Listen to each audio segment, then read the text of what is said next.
সুপ্রিয় শিক্ষার্থী, তোমরা কেমন আছো? আশা করছি ভালোই। আসসালামু আলাইকুম ওয়া রাহমাতুল্লাহি ওয়া বারাকাতুহু। শিক্ষার্থী, তোমরা কেমন আছো? আশা করি আল্লাহর রহমতে এই করোনার কঠিন মুহূর্তগুলিতে ভাষায় সুস্থ রয়েছ এই আশা করছি। এবং যতদিন আমরা ক্লাসে না আসতে পারি, বাসায় বসে আমাদের অধ্যয়নের পড়ালেখার কাজটা চালিয়ে যেতে হবে। তোমরা জানো, আমরা এপ্রিল মাস থেকেই অনলাইনের মাধ্যমে তোমাদের পড়াগুলি, তোমাদের ক্লাসগুলি আমরা নিচ্ছি। এতে তোমাদের অনেক উপকার হয়েছে। হয়তো দেখো, বাস্তব ক্লাসে তোমরা স্যাররা একবার দুইবার বুঝাচ্ছে, আর তুমি অনলাইনে মেসেঞ্জার, গুগল ফর্ম এবং অনলাইন লাইভ ক্লাস এই ইত্যাদি মাধ্যমে আমরা তোমাদের সাথে ক্লাস নিয়েছি। আমাদের স্যাররাও তোমাদের ক্লাস নিচ্ছে, এবং যতদিন আমরা এ পর্যায়ে থাকবো, এভাবে থাকবো, আমরা আমাদের এই পড়ালেখার ধারা অব্যাহত রাখবো ইনশাল্লাহ। তো শুরুতেই আমি তোমাদের দুটি বিষয় বলতে চাচ্ছি। তার আগে আমার পরিচয় দিয়ে নিচ্ছি। আমি মোহাম্মদ আসাদুল্লাহ, প্রশাসনিক কর্মকর্তা, সৃষ্টি central school and college, Ashulia. এরপরে আমি যেটা তোমাদের প্রথমে বলতে চাচ্ছি তা হলো, সৃষ্টি শিক্ষা পরিবার এই 28 বৎসরে আমাদের যে শিক্ষা সেবা সারা বাংলাদেশে বিস্তৃত, এটা তোমরা সরাসরি অবলম্বন করছো, এর সাথে তোমরা জড়িত রয়েছো। আশা করি সৃষ্টি শিক্ষা পরিবার তোমার শিক্ষার দিয়ে ভবিষ্যতে তোমাকে যোগ্য নাগরিক করে তুলতে পারবে, এই বিশ্বাস আমরা করি। তোমরাও আমাদের সাথে রয়েছো, থাকবো ইনশাআল্লাহ, তোমরাও আমাদের সাথে থাকবে ইনশাআল্লাহ। দ্বিতীয় বিষয় যেটা আমি আলোচনা করব তা হলো, তোমরা জেনে থাকবে আমরা চেয়ারম্যান স্যার কর্তৃক প্রতি মাসে আমাদের থিম ডায়লগ থাকে, তাই না? তোমরা যখন ক্লাস করতে, তোমাদের ক্লাসের উপরে লেখা থাকতো, ওইটা নিয়ে আমরা আলোচনা করতাম। তোমাদের চরিত্র গঠন, তোমাদের নৈতিক মানবিকতা উৎকর্ষ সাধনের জন্যেই এই বিষয়গুলি আমরা নিয়েছিলাম। তোমরা কি জানো এ মাসে আমাদের থিম ডায়লগ কি? এখানে রয়েছে মূল্যায়ন, স্থায়ীকরণ এবং সমৃদ্ধি। তোমরা তো তোমাদের সারা বছরের একটা মূল্যায়ন, এই বছরে তোমার কি সমৃদ্ধি হলো, তুমি কিভাবে পরিপক্ক হলে, এবং তোমরা স্থায়ী, তোমার পড়ালেখা সব কিছু তুমি কিভাবে তোমার স্থায়ী করে নিচ্ছ, এই বিষয়গুলি তোমাদেরকে আমরা ক্লাসে বলতাম। এখন অনলাইনের মাধ্যমে তোমাদেরকে বলছি যে তুমি তোমাকে মূল্যায়ন করো। এই 9 মাসের শেষে এসে অ্যাসাইনমেন্ট নেওয়ার মাধ্যমে তোমাকে এবছরে পিছিয়ে গেলে চলবে না। খোলা থাকলে যেভাবে তোমরা পড়ালেখা করো, তার চেয়ে কোনো অংশে কম করা যাবে না। তোমাকে তুমি মূল্যায়ন করো। সবাইকে প্রতিদিন, প্রতি মাস, প্রতি বছর একটা মূল্যায়ন থাকে, মূল্যায়ন রয়েছে। এবং সমৃদ্ধি, এই বছরে এত করুণ পরিস্থিতির মধ্যে ব্যবসা বাণিজ্য অন্য কিছু ক্ষতিগ্রস্ত হতে পারে, কিন্তু তুমি পড়ালেখা ক্ষতি করবে সৃষ্টি শিক্ষা পরিবারের সাথে থেকে, এটা মেনে নেওয়া যাবে না। কারণ অনলাইনের মাধ্যমে আমরা তোমাদেরকে এই সেবাটা দিতে পেরেছি, তোমরাও নিয়ে তোমাদের জীবনটাকে সার্থক করতে পেরেছ, এবং ভবিষ্যতে যতদিন এভাবে থাকবে আমরা এই ধারা চালিয়ে যাব। দ্বিতীয় বিষয় যেটা, তা হচ্ছে এর সাথে জড়িত, তোমরা অ্যাসাইনমেন্ট প্রথম দিয়েছ, দ্বিতীয় অ্যাসাইনমেন্ট চলছে, অনেক ক্লাসই অ্যাসাইনমেন্ট নিয়েছ। অ্যাসাইনমেন্টগুলি তোমরা সুন্দর করে লিখবে, তোমাদের কভার পেজগুলি দেওয়া হয়েছে, এটা সুন্দর করে গেট আপ সেট আপ সুন্দর হবে। আচ্ছা দেখো, আমরা অ্যাসাইনমেন্ট করেছি কলেজ বিশ্ববিদ্যালয়ে গিয়ে, আর তোমরা সেটা 6 to 10 বা অন্যান্য ক্লাসেও তোমরা অ্যাসাইনমেন্ট সম্পর্কে একটা ধারণা নিচ্ছ। তোমার বইয়ের আলোকে লেখে তোমার মাথা, তোমার বুদ্ধি খাটিয়ে তুমি এক্সট্রা কিছু লিখছো, এর উপরে তোমাকে উত্তম, অতি উত্তম, মধ্যম, অগ্রগতি প্রয়োজন তোমাদের অ্যাসাইনমেন্টে রয়েছে। এইটা তোমাদেরকে মানে অ্যানালাইসিস করে তোমরা পড়ালেখার মধ্যে মনোযোগ আরও বেশি দেবে। সরকারকেও স্বাগত জানাচ্ছি যে এরকম অ্যাসাইনমেন্টের মাধ্যমে শিক্ষার্থীদের যে শিক্ষা জীবনটাকে একটা শানিত করেছে, এজন্য সরকারও সাধুবাদ পাচ্ছে, পেতেই পারে। তো আমরাও উপকৃত হচ্ছি, তোমরাও উপকৃত হচ্ছ এই অ্যাসাইনমেন্টের মাধ্যমে। তো সকল অ্যাসাইনমেন্টগুলো জমা দিয়ে তোমার অবস্থানটা, এই বছরের অবস্থানটা তুমি মূল্যায়ন এবং সমৃদ্ধি করে নেবে, এটাই তোমাদের কাছে আমাদের প্রত্যাশা রয়েছে। অ্যাসাইনমেন্টে কেউ বাদ তো দিবেই না, এটা সুন্দরভাবে উপস্থাপন করবে, ভবিষ্যতে তোমাদের এটাও কাজে লাগবে। এই পর্যায়ে আসি আমাদের ক্লাসে। তো ক্লাসের শুরুতে যেটা বলতে চাই তা হচ্ছে, আমরা আজকে একটা গুরুত্বপূর্ণ বিষয় আলোচনা করব সংক্ষেপে। তা হচ্ছে আমরু বিল মারুফ নাহি আনিল মুনকার। তোমাদের বইয়ের 4th অধ্যায়ের 15 পাঠ এখানে আলোচিত হয়েছে। তো শুরুতেই কি আমরা যদি প্রশ্ন করি যে আমরু বিল মারুফ অর্থ কী? আমরু বিল মারুফ অর্থ হচ্ছে সৎ কাজে আদেশ। সৎ কাজে আদেশ করা, আল্লাহর দ্বীনের রাস্তায় ভালো কাজে, সৎ কাজে মানুষকে আদেশ করতে হবে। আচ্ছা, আমরু বিল মারুফ কাকে বলে? যে আল্লাহ কোরআন এবং হাদিস অনুসারে মানুষকে আল্লাহর দ্বীনের দিকে ডাকাকেই সৎপথে আদেশ বলা হয়। আমরা আল্লাহ এবং রাসূলের দিকে, যেহেতু ইসলামী শিক্ষা, ইসলামের দিকে আমরা নিজেরা থাকব এবং মানুষকে ডাকব। মানুষকে সালাত আদায় করতে বলা, এরপরে মা বাবার সাথে সুন্দর ব্যবহার করতে বলা, বড় মুরব্বীদের সম্মান করা, ছোটদের স্নেহ করা, এরকম বিষয়গুলি যে করে না তাকে আমরা বলবো। এগুলি সৎ কাজে আদেশ। আমাদের নবী আজমাইনগণ করেছেন, আমরাও এই কাজগুলো করব। সামনে যদি কোনো সমস্যা দেখতে পারি, মানুষকে সৎ কথাটা বলে দেব, এটা আমাদের নৈতিক দায়িত্ব হবে। আচ্ছা, আমরা জানলাম আমরু বিল মারুফ কাকে বলে। যে কোনো সময় নিজে কাজ করা বা অন্যকে যদি আমরা অন্যায় করতে দেখি, তাহলে আমরা তাকে কি করব? সৎ কাজে আদেশ করব। এ বিষয়ে একটা সুন্দর হাদিস রয়েছে, তোমরা জানো হয়তো, এই পাঠ্য বইতে রয়েছে যে নবী সাল্লাল্লাহু আলাইহি সাল্লাম বলেছেন, তোমাদের মধ্যে যদি কেউ খারাপ কাজ করতে দেখে, তাহলে প্রথমে কি করবে?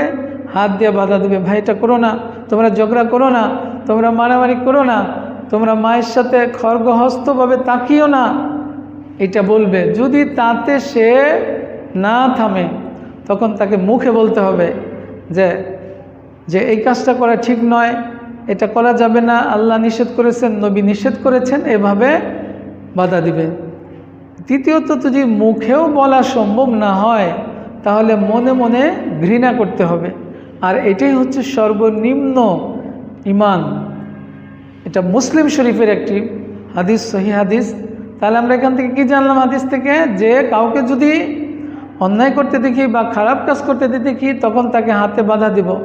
হাতে দেওয়ার শক্তি না থাকলে মুখে বলবো, আর মুখে বলার শক্তি না থাকলেও মনে মনে ঘৃণা করব, যেন সে বুঝতে পারে যে এই কাজটা সে সন্তুষ্ট না, এটা সে মেনে নিতে পারছে না। এইটা হলো নবী সাল্লাল্লাহু আলাইহি সাল্লাম আমাদের বলেছেন। তাহলে আমরা জানলাম আমরু বিল মারুফ কাকে বলে। এ পর্যায়ে আসি আমরু বিল মারুফের প্রয়োজনীয়তা। সৎ কাজের আদেশের প্রয়োজনীয়তা রয়েছে। তোমরা দেখবে যে কোনো জমিতে আগাছা এমনিতেই হয়, ঘাস অন্য কিছু এমনিতেই হয়, কোনো জিনিস এমনিতেই নষ্ট হতে থাকে। একটা ধা যেটাতে তরকারি কাটা হয়, সেটাও যদি অনেক দিন না কাটে সেটা নষ্ট হয়ে যায়। তো ধান খেতেও যদি সে নিড়ানি না দেয়, তাহলে সেটা কি হয়? আগাছা হয়ে যায়। এই জন্যে সৎ কাজে আদেশ করতে করতে মানুষ সৎ হবে, আবার দেখা যাবে মানুষ সৎ থেকে বিচ্যুত হতে পারে, তাদেরকে সৎ কাজে আদেশ করতে হবে। আবার পরের জেনারেশনের কেউ অসৎ হতে পারে, এবং কন্টিনিউ সৎ কাজে আদেশ করা, অসৎ কাজে নিষেধ করা, এটা আল্লাহর পক্ষ থেকে কোরআনে অসংখ্যবার বলা হয়েছে। নবী সাল্লাল্লাহু আলাইহি সাল্লাম নিজে দৃষ্টান্ত দিয়ে করেছেন কিভাবে সৎ কাজ করতে হবে, সেই জীবনীগুলির থেকেও আমাদের জানতে হবে। এটাই আমাদের প্রয়োজনীয়তা অবশ্যই রয়েছে, এবং এর গুরুত্ব অপরিসীম। যে সৎ কাজে আদেশ করলে নিজে সৎ থাকা যায়। আমি যদি বলি যে তুমি অন্যর জমি নিও না, ঠেলো না, তাহলে আমি তো নিজে অন্যর জমি নিব, অন্যকে বলবো, এটা সম্ভব না। এই যে নিজে পরিষ্কার থাকা যায়। আমি মিথ্যা বলতে নিষেধ করব আমার ছেলেকে, ভাস্তাকে বা আমার ছোট ভাইকে, তখন নিজে তো সত্য কথা না বললে বলা সম্ভব নয়। এটা আল্লাহ নিষেধ করেছেন। সূরা সফে আল্লাহ বলেছেন যে তোমরা এমন কথা বলো কেন যেটা তুমি নিজেই করো না। তার মানে সত্য অন্যকে বলতে বললে নিজে আগে সত্য বলতে হবে। অন্যের আমানতদার কারো জিনিস তোমার কাছে রাখা হলো, তুমি বলবা যে এই জিনিসটা নষ্ট করো না, তো তার আগে নিজে তো আমানতদার হওয়া লাগবে। এইগুলো হলো সৎ কাজে আদেশের গুরুত্ব অপরিসীম। এটা আমরা এখান থেকে অবশ্যই বুঝতে পারলাম। আল্লাহ তাআলা কোরআনে কি বলছেন, কুনতুম খায়রা উম্মাতিন উখরিজাত লিন-নাস, তোমাদেরকে উত্তম জাতি হিসাবে প্রেরণ করা হয়েছে। তোমাদের দায়িত্ব কি, লিন-নাস, মানুষের জন্য, আমরু বিল মারুফ নাহি আনিল মুনকার, সৎ কাজে আদেশ করবে, অসৎ কাজে নিষেধ করবে। মনে হচ্ছে যে আল্লাহ বাংলায় বলে দিচ্ছেন, ঠিক না? আমরু বিল মারুফ, সৎ কাজে আদেশ, নাহি আনিল মুনকার। ছোটোবেলায় তো আমরা মনে করতাম এটা বাংলার মতোই, তো এত সুন্দরভাবে আল্লাহ বলেছেন। সূরা ইমরানের 110 নম্বর আয়াতে এভাবে আল্লাহ বলেছেন। এখানে নয়, আল্লাহ রাব্বুল আলামিন সূরা আল হজ্জ বলছেন, আল্লাযী মাক্কান্নাহুম ফিল আরদি ওয়া আকামুস সালাতা ওয়া আতুজ যাকাতা ওয়া আমারু বিল মারুফ ওয়া নাহিয়া আনিল মুনকার। সূরা হজ্জের 41 নম্বর আয়াতে আল্লাহ 4টি কথা বলেছেন। আল্লাযীনা মাক্কান্নাহুম, তোমাদের যদি 3 জনের নেতা বানিয়ে দেওয়া হয়, তোমরা যদি বাড়ির প্রধান হও, তোমরা যদি 5টা বাড়ির প্রধান হও, 4টা কাজ করতেই হবে। এটা ইমানদারদের দায়িত্ব। এবং এই দায়িত্বের প্রথমটা হলো আকামুস সালাত, নামাজের কথা বলতে হবে, সলাতের কথা সবাইকে বলতে হবে, নিজে সলাত পড়তে হবে, অন্যকে সলাতের কথা বলতে হবে। দ্বিতীয়, আমরু বিল মারুফ, আকামুস সালাত ওয়া আতুজ যাকাত, তোমরা যাকাত দিবে, যারা গরিব তাদেরকে, যারা ধনী তারা গরিবদেরকে দিবে। এটা আল্লাহ রাব্বুল আলামিন কোরআনে অসংখ্যবার বলেছেন। প্রায় 82 বার সালাত এবং যাকাতের কথা আল্লাহ সরাসরি বলেছেন। এই জন্য এটার গুরুত্ব। এরপরে আল্লাহ কি বলছেন, আমরু বিল মারুফ ওয়া নাহয়ু আনিল মুনকার, তোমরা সৎ কাজে আদেশ করো, অসৎ কাজে নিষেধ করো। দুইটাই জরুরি, দুইটাই আমাদের জন্য জরুরি। আচ্ছা, আমরা করে থাকি, কিন্তু আজ থেকে আমাদের সামনে কোনো সৎ কাজে আদেশ হলে সেটা যেন আমরা কন্টিনিউ করি, এটা করতে হবে। আল্লাহ রাব্বুল আলামিন বলেছেন। আচ্ছা, বিষয়টা এরকম যে গুরুত্ব সম্পর্কে আরেকটা হাদিস রয়েছে, বাস্তব হাদিস। নবী সাল্লাল্লাহু আলাইহি সাল্লাম একটা উপমা দিয়ে বোঝাচ্ছেন যে সৎ কাজ করতেই হবে, না করলে কি ক্ষতি হবে। যে নবী সাল্লাল্লাহু আলাইহি সাল্লাম বলছেন যে ধরো একটা জাহাজের 3 তলা জাহাজ, তার উপর তলায় হলো মিষ্টি পানি, নিচতলায় হলো লবণাক্ত পানি। তো যখন ওই 3 তলার লোকগুলো নিচে আসে তখন তারা বিরক্ত হয়। বিরক্ত হয়ে যদি সেটা বন্ধ করে দেয়, আসতে না পারে, তাহলে নিচতলার লোকদের আর উপরে না যেতে দিলে কি হচ্ছে, যে তারা উপরে যেতে পারছে না। যদিও পানি একটু নিচে, সাগরের পানি, সে পানি তো লবণাক্ত, কিন্তু যখন তারা পানির জন্য হাহাকার হবে তখন কি করবে, তারা যদি সেটা ছিদ্র করে পানি নিতে চায়, তাহলে কি উপরতলাও ক্ষতিগ্রস্ত হবে, নিচতলাও ক্ষতিগ্রস্ত হবে। তাহলে সৎ কাজে আদেশ, অসৎ কাজে নিষেধ না করলে উভয় ক্ষতিগ্রস্ত হবে। এটা হাদিসটা আমাদের মনে রাখতে হবে। বুখারী শরীফের হাদিস, বুখারীতে এটা বর্ণনা করা হয়েছে, সহিহ হাদিস। এই জন্য নিজের সৎ কাজ করতেই হবে। অন্য অসৎ কাজ করলে ওনারও ক্ষতি হবে, আমারও ক্ষতি হবে। আমি একা একা ভালো থাকতে পারবো, এটা সম্ভব নয়। এখানে এটা বোঝানো হয়েছে। আমরা শেষ পর্যায়ে যাচ্ছি। নাহি আনিল মুনকার ত্যাগ করে কেউ যদি শুধু সৎ কাজই করে, অসৎ কাজ নিষেধ না করে, তার কি অবস্থা হবে? অসৎ কাজ যদি নিষেধ না করে তার কি হবে? তার হবে এরকম। এই যে এই আলোচনা হলো, এখানেও বনি ইসরাইলদের সম্পর্কে আল্লাহ তাআলা সূরা মাইদায় বলেছেন। আল্লাহ কি বলেছেন? যে সৎ কাজ করে না, অসৎ কাজ করলে তাকে বাধা দেয় না, তাদের পরিণতি সম্পর্কে বলেছেন। যে বনি ইসরাইলের মধ্যে যারা কুফরি করেছে, দাউদ আলাইহিস সালাম এবং ঈসা আলাইহিস সালামের মুখ দিয়ে অভিশাপ এসেছিল। কোরআনের কথা আল্লাহ বলেন, কেননা তারা বিদ্রোহী হয়ে উঠেছিল, তারা বাড়াবাড়ি করছিল, পরস্পরকে মন্দ কাজে নিষেধ করে নাই, সৎ কাজে আদেশ করে নাই, আর এজন্য তাদের কর্মনীতির অবলম্বন করেছিল। সূরা আল মাইদা ৭৮ এবং ৭৯ নম্বর আয়াতে তাহলে আল্লাহ এখানে কি বলছেন? যে বনি ইসরাইল এবং ঈসা আলাইহিস সালামের যুগের লোকেরা কি করেছিল যে তারা সৎ কাজে আদেশ করে নাই, অসৎ কাজে নিষেধ করে নাই, নিজেও সৎ পথে থাকে নাই, অন্যকে বলে নাই। তাদেরকে আল্লাহ জঘন্য অপরাধী বলেছেন। এখানেই শেষ করেন নাই। তিরমিজি শরীফে একটি হাদিস রয়েছে, মহানবী সাল্লাল্লাহু আলাইহি সাল্লাম বলেছেন, লোকদের মধ্যে যখন কেউ অত্যাচারী হয়ে ওঠে কিন্তু তাদের হাত যদি না ধরা হয় তাহলে কি হবে? অচিরে আল্লাহর শাস্তি আসবে। আমাদের লোকের মধ্যে যদি কেউ অন্যায় করে, মনে করে একটা ক্লাসে একজন অন্যায় করতেছে, তো স্যার নেই বা স্যার আছে, কেউ যদি বাধা না দেয় কি হবে? যে অচিরেই শাস্তি হবে, না গণ্ডগোল হয়ে যাবে। তো সমাজেও যদি কেউ অন্যায় করে, কেউ চুরি করছে বা কেউ যদি কারো ক্ষতি করে, তাহলে এটা যদি বাধা না দেওয়া হয় একদিন তোমারও ক্ষতি করবে। হয়তো আজকে ওর ঘরে চুরি করছে, কালকে আমার ঘরে বা তোমার ঘরে করবে। এই জন্যে সৎ কাজে আদেশ, অসৎ কাজে নিষেধ করতেই হবে। তিরমিজি শরীফের হাদিস এখানে আল্লাহ তাআলা বলেছেন।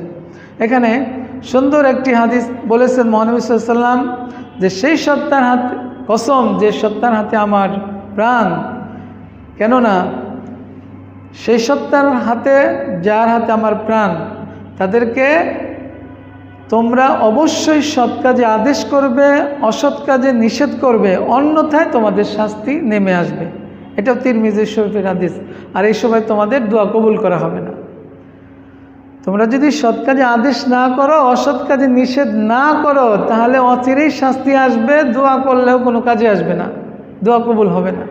এই জন্য এই আমলটা জারি রাখতে হবে প্রতিদিন, প্রতিনিয়ত, প্রতি মাস, প্রতি সময় সবাই সৎপথে থাকতে হবে এবং অন্যেরা অসৎ পথে গেলে বলতে হবে, হাত দিয়ে ধরতে হবে, অথবা মনে মনে ঘৃণা করা, এভাবে আমাদের করতে হবে। এইভাবেই মুসলিম শরীফের হাদিসে মহানবী সাল্লাল্লাহু আলাইহি ওয়াসাল্লাম বলেছেন। আমরা সবশেষে যে আমরা সৎ কাজ, যেমন আলোচনা করা, ধর্মীয় আলোচনা করা, লেখনের মাধ্যমে সৎ কাজ করা, কাউকে দান করে সৎ কাজ করা, নামাজ, রোজা, হজ, যাকাত করে, মানুষের সেবা করে, বিভিন্নভাবে আমরা সৎ কাজ করতে পারি। সবার উদ্দেশ্যে সবশেষে আমার 3টি উপদেশ। 1, মা বাবার কথা শুনতে হবে। তোমরা তো এখন স্কুলে আসো না, 6-7 ঘন্টা স্কুলে থাকতে সব সময় মা বাবার কাছে থাকছো। মা বাবা যেন তোমাদের আচরণে, কাজে বিরক্ত না হয়। বেশি সময় থাকার কারণে তোমরাও যেন তাদের উপরে খড়গহস্ত না হও। আল্লাহ তো বলছে উফি ওয়ালা তানহারহুমা, মা বাবা যেন বিরক্ত হয়ে উফ না বলে। এ কথাটা মনে রাখতে হবে, কারণ তোমরা বেশি সময় বাসায় থাকো, তাদেরকে বিরক্ত করা যাবে না। যদি না করো, মা বাবার যদি দোয়া করে দুনিয়ায় সে কল্যাণ পাবে, আখিরাতে তো পাবে। আর মা বাবা যদি বদদোয়া করে তাহলে সে খারাপটাও দুনিয়ায় শুরু হবে, আখিরাতে তো থাকবেই। এই হাদিসটাও মনে রাখতে হবে। এই জন্যে মা বাবাকে বিরক্তিকর কোনো কাজ, কথা, কর্ম যেন আমরা কখনো না করি। তাহলে তুমি কত বড় হতে চাও, বড় হবে। কত জ্ঞানী হতে চাও, জ্ঞানী হবে। তুমি কত কিছু আল্লাহর কাছে চাও, দিবে। মা বাবা হলো সেটার সুইচ।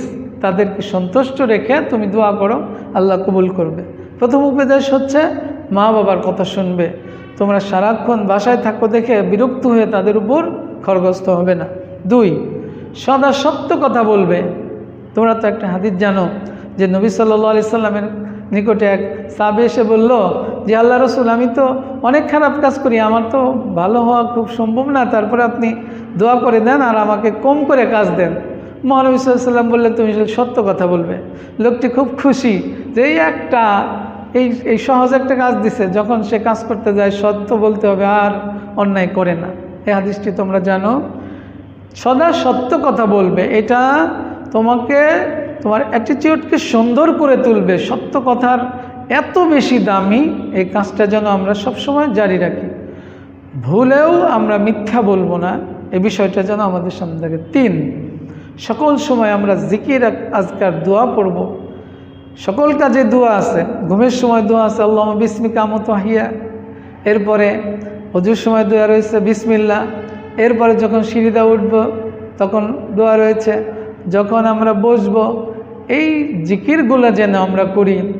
বিশেষ করে সদা সর্বদা আস্তাগফিরুল্লাহ বলবো, সুবহানাল্লাহ বলবো, এই যে আল্লাহু আকবার এই জিকিরগুলো করে করে আল্লাহর কাছ থেকে আমরা সারা পৃথিবীর মানবতার জন্য কল্যাণ কামনা করব, সারা পৃথিবীর মুসলমানদের জন্য কল্যাণ কামনা করব এবং সেই সাথে আমাদের ধর্মীয় নৈতিক মানবিক জীবনটাকে সুন্দর করতে হবে। সবশেষের যে আমার কথাটা তা হচ্ছে ধর্মীয় মানবিক নৈতিক। ধর্মীয় হলো হয়তো যার যার ধর্ম, আমরা ইসলাম ধর্ম হিসাবে ইসলাম ধর্ম আমরা মানি, অন্য অন্য ধর্ম তারা মানবে। মানবিকতা যারা এক ধর্মের সাথে আর এক ধর্মের লোকের যে মিলন, এখানে মানবিকতা থাকতে হবে, নৈতিকতা থাকতে হবে, এটাও ইসলামের ভিতরেরই কথা। এই জন্য আসি, আমাদের আজকের মূল আলোচনা ছিল সৎ কাজে আদেশ করা, অসৎ কাজে নিষেধ করা। এটা যেন আমরা বাস্তবেও এখন থেকে করা শুরু দেই এবং সবশেষে 3টি উপদেশও আমরা মনে রাখব। আবার তোমাদের সাথে পরবর্তী ক্লাস দেখা হবে। আজকে পর্যন্তই। আসসালামু আলাইকুম ওয়া রাহমাতুল্লাহি ওয়া বারাকাতুহু।